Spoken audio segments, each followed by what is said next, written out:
All right, we are wrapping up our series, Family According to the Bible, where we spent this whole time looking at what family is, because this is the season we spend the most time with our family, right? So we've got to figure out, what does the Bible say and what does God say about the family? And we learned that God says the family is established by Him. He established it up front in the beginning. And we learned that the best way the family functions in week 1 is with God at the center. That if you try to put anything else at the center, we used an illustration like the solar system, that the sun is in the center of the solar system and it's the only thing that has the gravitational pull or the power to hold it all together. That if you put anything else besides the sun in the center of the solar system, it doesn't work. In the same way, if you try to put anything else in the center of your life besides the Lord, it will not work. It might work for a time and it might be good for a little bit, but it won't last because it simply doesn't have the power to do it. You can't put your wife there, you can't put your husband there, you can't put your kids there because they are not designed and created to carry that weight and have that power to hold the family together. So you can't do that. So we learned in week 1 that we got to place God at the center. Then in week 2, we talked about the most important earthly relationship we have, and that's the relationship with our spouse. And when it comes to our spouse, we learned that we want to submit to one another, not because your wife is worth submitting to or your husband is worth submitting to. That's not why we do it. We do it because it's done out of reverence for Christ. So the fact that Christ submitted himself for us, that is why we submit to our husband, our wives. And those of you that have been doing this a while in your marriages, you understand this, that when you do this in a relationship, it completely changes, fundamentally changes the way a relationship works because you're concerned about what they're going through in their struggles and they're concerned about what you're going through in your struggles. And when you do that, it changes the way the relationship works. That was week 2. And then last week, we learned how to raise kids that love Jesus. And the one thing everybody took away from that I keep hearing is Brandon said, discipline your kids. That's what I keep hearing everybody say is that it's like, well, I took away, I got to discipline them. You're right. You do have to discipline them. That is part of it. That if you don't discipline your kids, when you don't discipline them, they run wild, they turn into banshees, and then it all goes downhill. You guys know how that is, right? So you got to apply some level of discipline.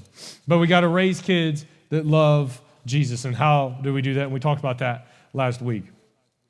Now, I've talked about all these different relationships, and it's possible that somebody is still in here and you've heard this and you said, you know what, those relationships don't apply to me. Because it's possible that you're not married and you don't have kids, even though those, for most of us, are the biggest relationships that we have and the most important. When you sit there and think about it, you might be one of those people that don't have those relationships.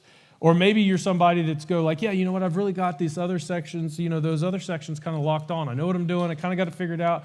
Been submitting to my husband for years, been submitting to my wife for years. I've got God at the center of my family. I beat the brakes off my kids. They're very well disciplined, so they're fine there.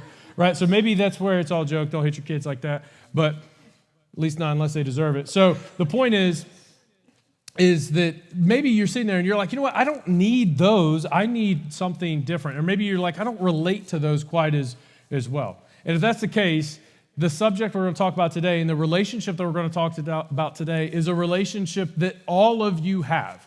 Everybody has this relationship I'm about to talk about. And it's a relationship that doesn't get a lot of press time, and it's a relationship that doesn't get a lot of fame inside of the media because it's just not as interesting sometimes. But it's a relationship that is very, very, very important. It's so important, in fact, that God even mentioned it in his top 10. And it's a relationship that a lot of us, if we're just being honest, I am the chief sinner among you, okay? I have made this mistake and consistently make this mistake all the time. And it is when it comes to our parents. We all have parents, or you wouldn't be here, okay? So you have this relationship in your life. And so as we wrap up this series, I want to talk about what could possibly be your longest earthly relationship if you don't have siblings. What could be a relationship that some of you think is amazing, or maybe it's a little bit challenging for others of you. And so we're going to look today what God has to say about your parents. So all the kids, pay attention. Okay, this is for you today. But all the adults are kids too. You guys have parents, and God has something to say about that. So to go where we're going to be in Exodus chapter 20. So as you guys flip there, let me show you, if you're going to show your kids, because remember, this is a great opportunity for the parents to teach your kids how to read the Bible and teach your kids how to be in the service and be part of it. So I'm going to show you, it's about this far in the Bible. Exodus is right up in the beginning. You got Genesis, and then you've got, what's next? Exodus, that's right. Exodus is next. So it's going to be Exodus chapter 20. So parents, you guys can get your kids there. Exodus chapter 20. To give you guys some background on where we've been in order to get to understand Exodus 20 is Moses just, God just freed the Israelites from Egypt. They just went through the Red Sea. As they went through the Red Sea, the walls crash in, kill all the Egyptians. They get on the other side. Now they're free, but they don't know how to be free because they've only been slaves for 400 years. So they don't really have a way to be free. They don't understand what it means to all of a sudden go from slavery to establishing a nation. They don't know how to do that. And so when God gives them the law, he's giving them very specific instructions. This is how your society will be formed. This is how your culture will be formed. This is how these things function in your life. That's the expectation. And so he sets these things up. And right when they start to go in, before God gives them what we know is the 10 commandments, and what would follow on would be the 613 other commandments that go with it, there's a scene that happens. And in this scene, this is a powerful scene. I want to read this to you. On the morning of the third day, there was thunder and lightning, and there was a thick cloud over the mountain. So the Israelites have come to this mountain. They sat down and they've camped at the bottom of this mountain. And on top of the mountain is lightning and thunder and a thick cloud, and a loud trumpet blast starts going off. And then Moses led the people out of the camp to meet with God, and they stood at the foot of the mountain because they can't go up to the top of the mountain. And then Mount Sinai was covered in smoke because the Lord descended on it in fire. Smoke billowed up around like smoke from a furnace, and the whole mountain trembled violently. And the sound of a trumpet grew louder and louder. Moses spoke, and the voice of God answered him. And then the Lord descended on the top of Mount Sinai and called Moses to the top of the mountain. Now, for fun, I took that little excerpt of Scripture and I plugged it into an AI image generator just to see what it would come up with, because it's very descriptive in there. And so I wanted to see what that would come up with. And now remember, Moses got called up to the mountain in this environment. I don't know any of us that are going to go up to the mountain in that environment. We see that and we read it on the pages and we go, oh, I would be there at a heartbeat. That sounds really cool. Until it looks like this. And then nobody wants to go to the top of the mountain because it's on fire and Moses is there and the people are all praying and there's lightning and it's trembling and the mountain looks like a volcano. Okay? And then that's what Moses is called up to the top of the mountain with. So I don't know about any of us. We would not really go to the top of the mountain. So if you don't read your Bible or you don't read it in that same way, slow down when you read it and really paint the scene, because that's the scene right now. It's a dramatic scene. Moses gets called to the top of the mountain. And when he gets called to the top of the mountain, the Lord gives him the commandments, gives him the expectation of how Israel will function and how they will live and their restrictions as a nation, what works and what doesn't. He applies all of this to them. And then he comes back down, and when he comes back down, he tells the people, with this as the backdrop, what exactly God said. And this is what he says. We're only going to go through some of the commandments. He says, and the Lord spoke all these words. I am the Lord your God who brought you out of Egypt, out of the land of slavery. You shall have no other gods before me. Commandment number 1. It's a reminder, I brought you out of slavery and I delivered you, and you will have no other gods before me. The second commandment is you shall not make for yourself an image in the form of anything in the heaven or above, on the earth, beneath, or on the waters below. In other words, there's creation, and I am creator. You don't worship anything in creation. You only worship creator. That's what God's telling them. That you're going to see some really cool stuff in the oceans. You're going to see some really cool things out in the world. You're going to have other people that make graven images. You won't do that because the Creator is the one who is worshiped. Nothing in creation is to be worshiped because He created it all. He continues, he says, you shall not misuse the name of the Lord your God, for the Lord will not hold anyone guiltless who misuses His name. So for those of you that kind of lose control when you're pounding a nail in and you hit your thumb and you shout the name of Jesus, technically that's misusing the name of the Lord. Now, all you have to do is say amen at the end of it and it becomes a prayer, okay? It's a cheat code, I'm telling you. Like if you do it, just end it in a prayer so it's not misusing the name of the Lord. I work on Quantico for my day job, and not everybody in there's a believer that's a Marine. I know that comes as a shock to some of you, but they don't believe, and some of them will just throw those words around all the time. And so sometimes I'll wait and I'll say, you going to finish that prayer? Like I'll wait and let them kind of, you could say amen to finish that prayer. So you guys can use that if you want. Another one that Tim Tebow does is when somebody says Jesus Christ, when they say that, Tim Tebow will go, loves you, in the middle of a conversation. So I think that's fun too. So you shall not misuse the name of the Lord is the whole one. So you guys heard this in the King James, don't take the Lord's name in vain. And then he says, remember the Sabbath day by keeping it holy. And so we've got our 4 commands so far. And then he reminds them, he says, hey, 6 days you shall labor and do all your work, but on the 7th day the Lord your God rested. So for 6 days, the Lord made the heavens and the earth, but then he rested on the 6th day. So you shall rest. That's the expectation. Now, pause just real quick. It's not the point of the sermon, but I can't keep going with us talking about that and not pausing in this season a little bit. You're busy. I know you are because you tell me how busy you are. You tell me how exhausted you are, and I hear every year how tiring this season is. When I talk to them, it's like, hey, how's your life? Oh, it's good, but everybody says busy.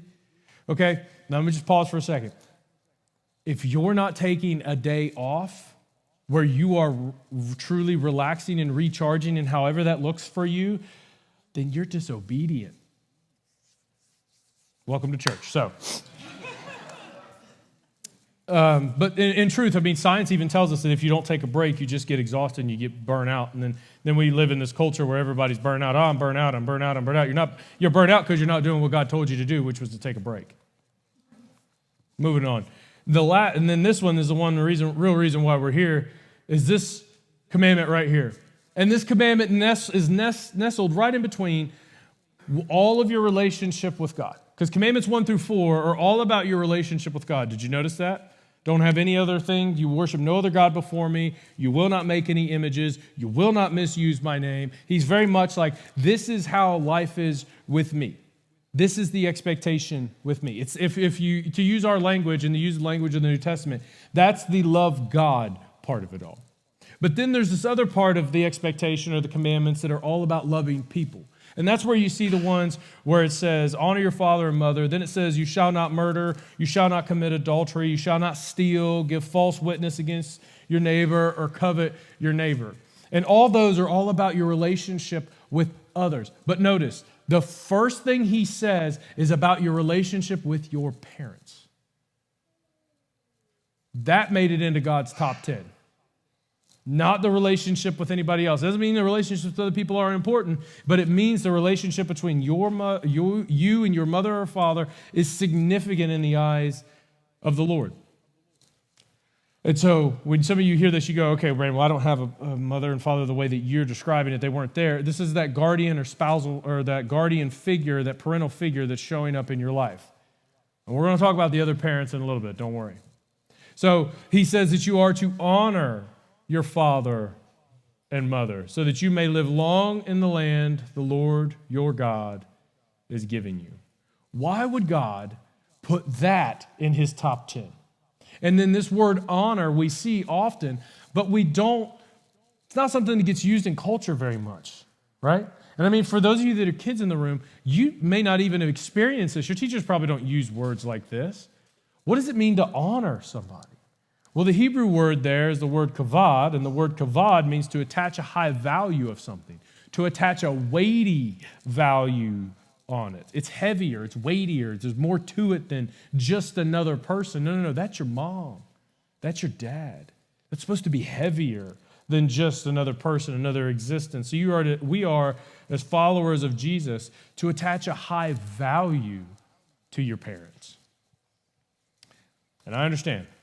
Sometimes they do things that make you angry. I get it. But the expectation is to attach a high value to them. But why would God put so much emphasis on that? Why is that so important? Well, it comes in the second part of the verse. The second part of the verse says that honor your father and mother so that you may live long in the land the Lord your God is giving you. There's a blessing associated with this command because your parents were placed in that position for a reason. So if you're a kid in here and you're like, oh, my parents, believe me, I know, those parents, but they were placed in that position of authority over top of you on purpose to steward your life for a period of time. And if you're an adult in the room and you have parents, they may not be stewarding your life in the same way, but those of you that are adult parents, you know that you never stop looking at your kids' life and being there for them and loving them and helping them. That there's a special place in God's eyes for a parent in the relationship of a parent and a child. I had a next door neighbor. He passed away a couple of years ago. His name was Jack. And he lived to be over 100. I think he was 102, 101. But he lived to be over 100. He was an amazing man, a great life. He was a World War II veteran back during this time of segregation. He was a black man, so he dealt with the segregation in the 1940s, and then was in the war and fought and returned and all that stuff, and had a beautiful family. And his family, they were all great. We loved them to death. And Jack, if you ever asked him what's the key to living so long, he would quote this verse. It'd be like, Jack, what's the key to living so long? How do you do that? He'd say, honor your father and mother. It's like, hold on, that's it? That's all I have to do is just do that? And yep, that's all you got to do is honor your father and your mother. But at first, we laugh and we say, okay, Brandon, that's not real because I definitely have people that honor their mother and they die early and all that stuff. Okay, yes. But can we just be honest for a second? Let's get real practical. If you listen to your mom and dad, you will probably live longer. You will probably live longer, especially if you're a child. You don't want to die in your house because your parents are going to, you're going to live better if you listen to your family and you listen to your mother and you listen to your father. And all the parents said? Amen. Yeah, so you guys know what I'm talking about. So you will probably live longer. Because let's just be honest. Show of hands. How many people did something dumb that your mom and dad told you not to and you got hurt? I'll be the first to tell you all the time. Okay, I still do it. My mom will say you shouldn't do that, and I'm like, I'm going to do it anyway, and I get hurt. She goes, look, serves you right. And I say, you're right. I should have honored you. So that's the point of it, that there's this cultural thing about extending and passing along wisdom that happens that builds a society in such a way that they are able to carry on the lessons of a previous generation. Why? Because they are honoring their parents and placing their parents at a higher level than other people. Because here's what studies have found.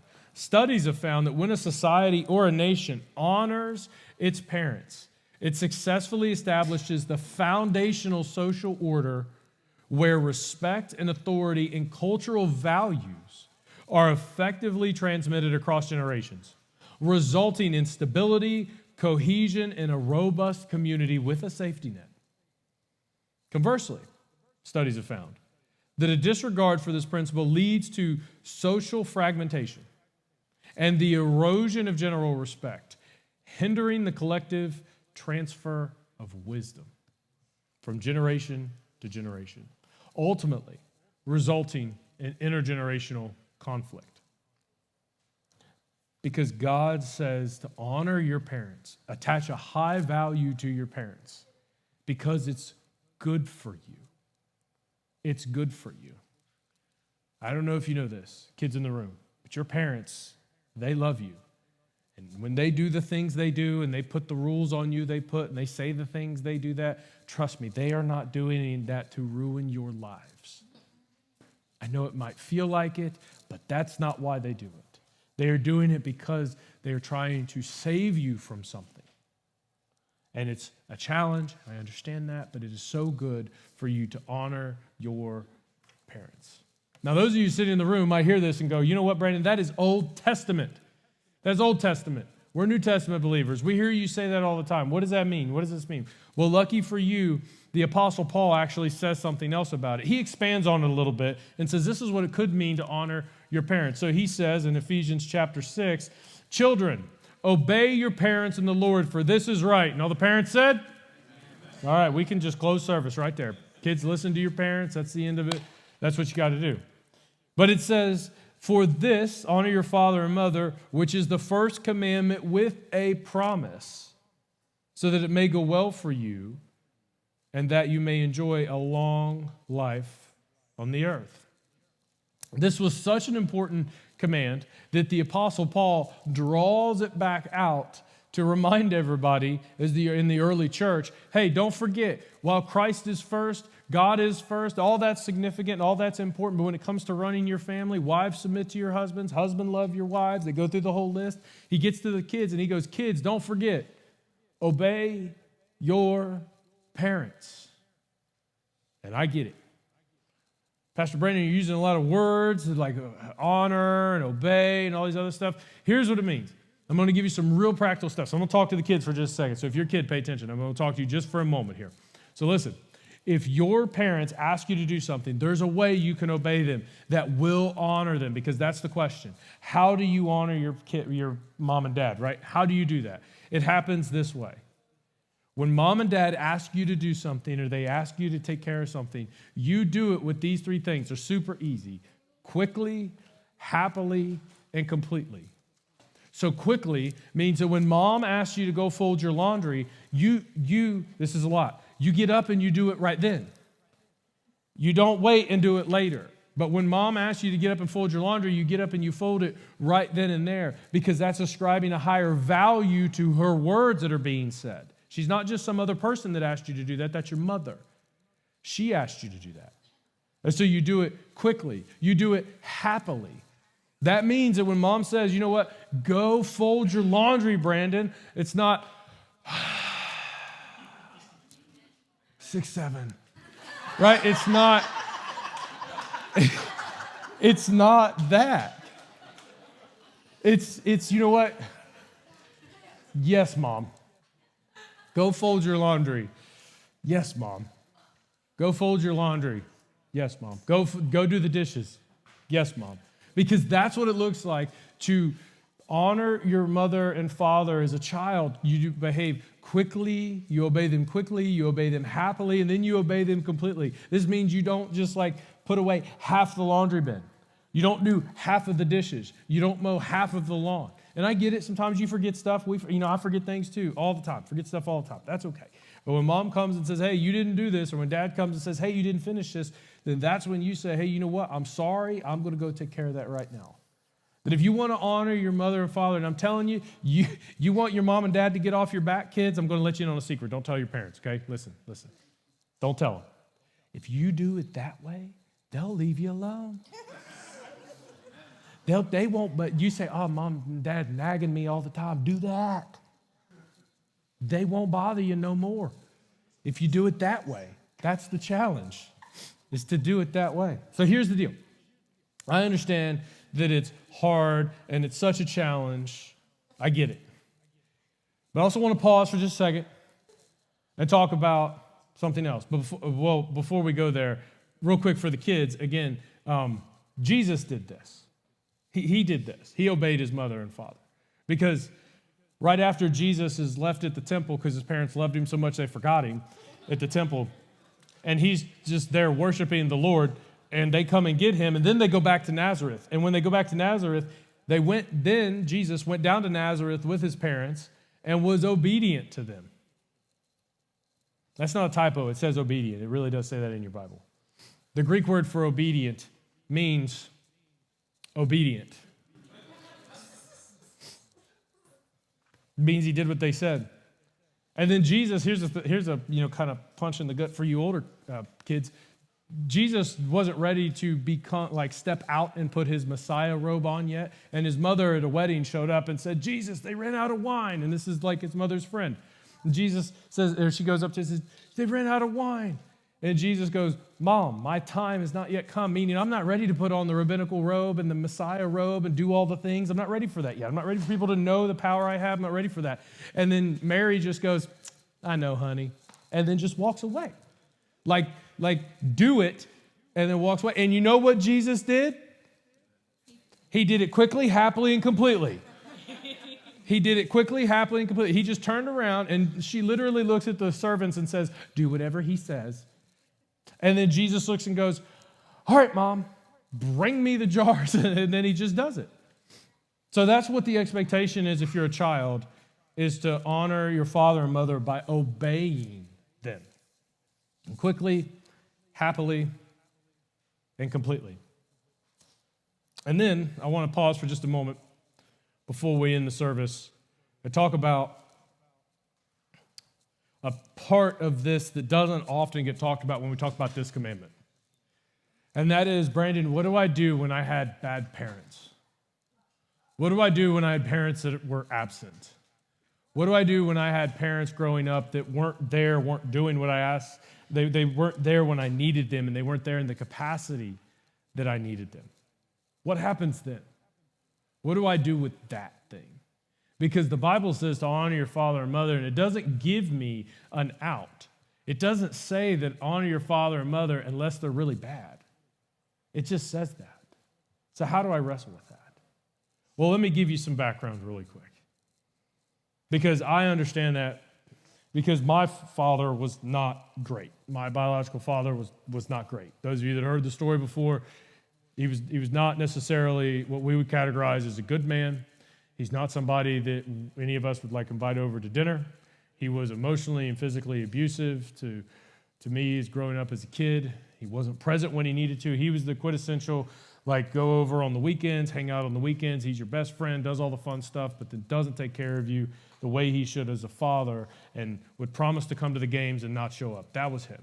Now, I want to be completely honest. I had an amazing stepfather that stepped into that role and filled that gap for me. And it's probably the only reason I turned out halfway decent was because my stepfather stepped in and covered that gap. So if you are a step-parent in this room, you have the potential to cover a gap that is there that only you can fill. So you have the potential to do that, and I'm living proof of that. But my biological father stepped in, and he never amounted or stepped up to what he needed to do. And for a long time, I got to this command and understood this, and I thought that doesn't apply. Except I can't find anywhere in this book that it says that. What I find in this book is it says that I'm expected to honor him, but I can have boundaries with him. That I'm expected to honor, but I can say no. And honor doesn't mean that you give them complete, unfettered access to you. Honor simply means that you ascribe a higher value to them. And can I be honest with you guys for just a second? Can the preacher be real for just a moment? Can I just take it off for a second? Listen.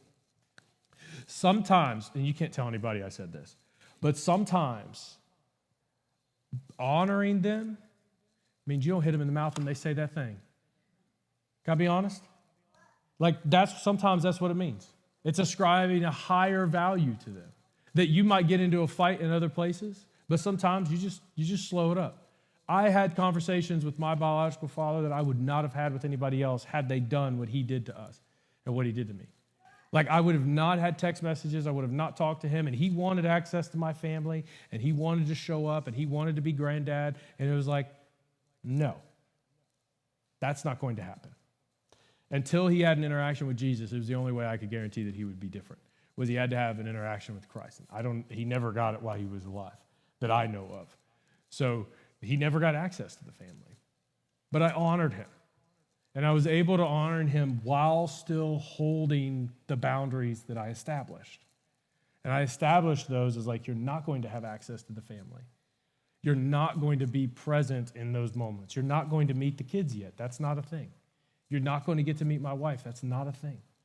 Because he was dangerous and he was bad. And some of us in this room have parents like that. And I fully acknowledge that. And that's too common of a story in this country, is that we have parents that were absent or not present, not engaged in our lives the way they should have been.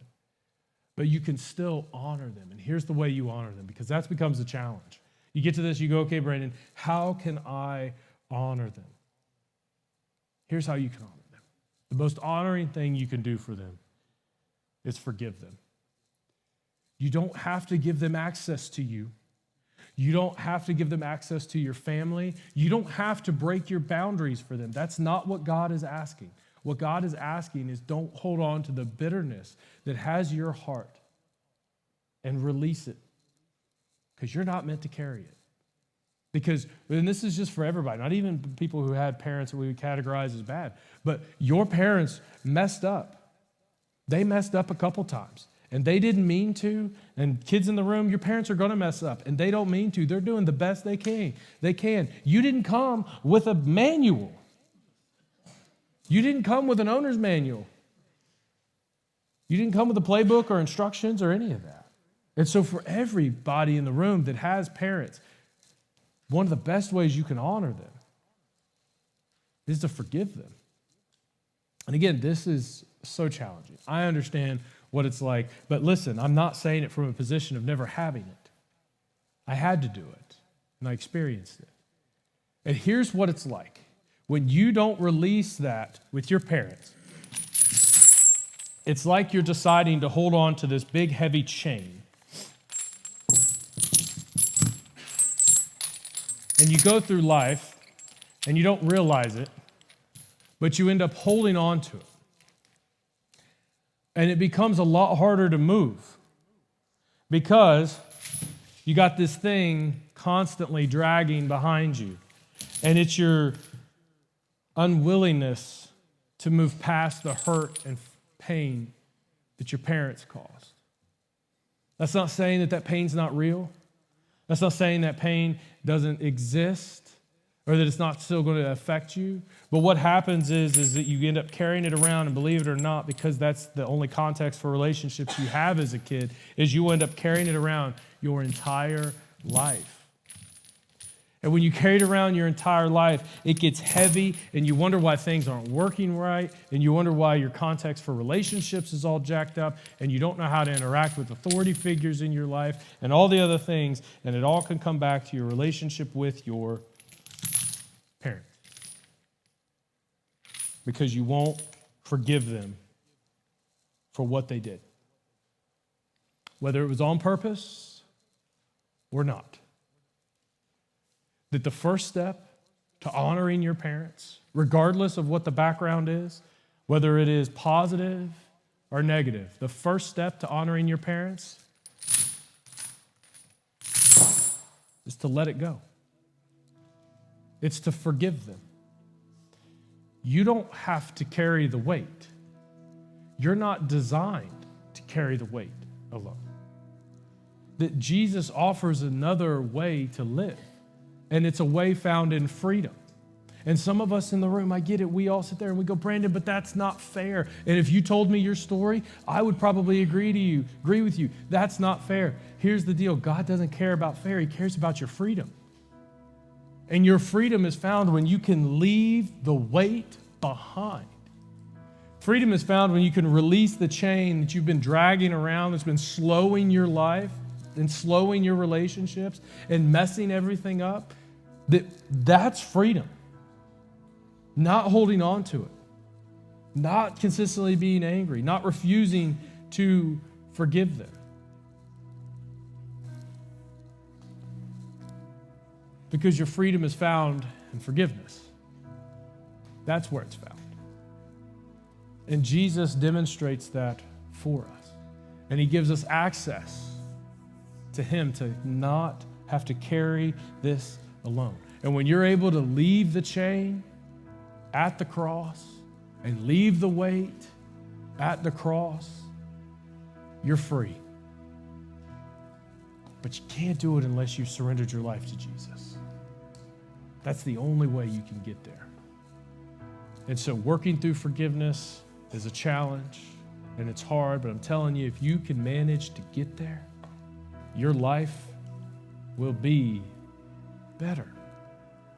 And then you can honor your father and your mother. That doesn't mean that you're breaking down boundaries. It doesn't mean you're ignoring things. It simply means that you're going to ascribe a higher value than normal. And that would be forgiving them for things that they did to you. So here's the deal. There's a lot of different stories and parent stories, parental stories in this room. And I don't know where you fall on that broad spectrum. And so we're going to pray here in a moment. And if you need to forgive, then I'm going to challenge you to forgive. If you just need to be more intentional with honor, then be more intentional with honor. If that means you need to call and apologize, maybe you need to apologize when you leave here. Or maybe your parents aren't necessarily with us anymore. and you realize that there's some things that you held on to and maybe you don't have the opportunity to go back and change it, then that's a moment you can take before the Lord and work through with him. And you can still forgive them even if they're not here. You could still work through forgiveness. Because God does not mean for you to have that level of weight and unforgiveness in your heart. And he's asked all of us to honor our father and mother. So with that, I would love to pray for you. Lord,